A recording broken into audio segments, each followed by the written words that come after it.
The NBA season's halfway over, so it's time to start thinking about the individual award that really highlights the men who make the game as special as it is. Executive of the Year.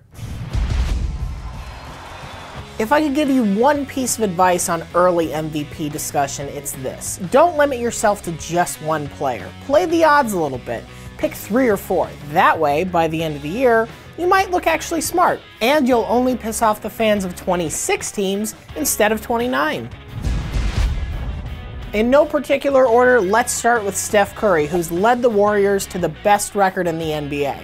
Now, when you think of Curry, yes, you think of shooting the basketball. And, surprise, he's still very good at that, making about half of his attempts from the floor.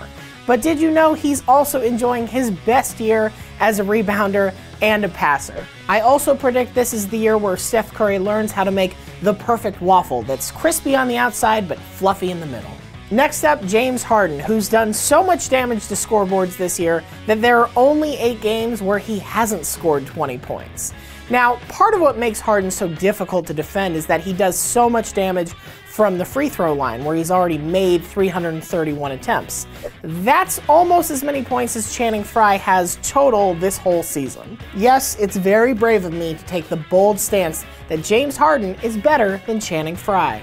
Let's talk about Anthony Davis, the double-double machine who's averaging nearly 3 blocks a game and leads the league in player efficiency rating.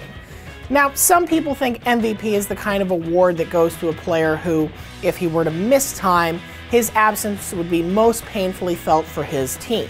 And if that's the case we're using, well, I think it's fair to say Davis is a frontrunner. The proof? Anthony Davis missed time with a foot injury, and the Pelicans lost to the Knicks.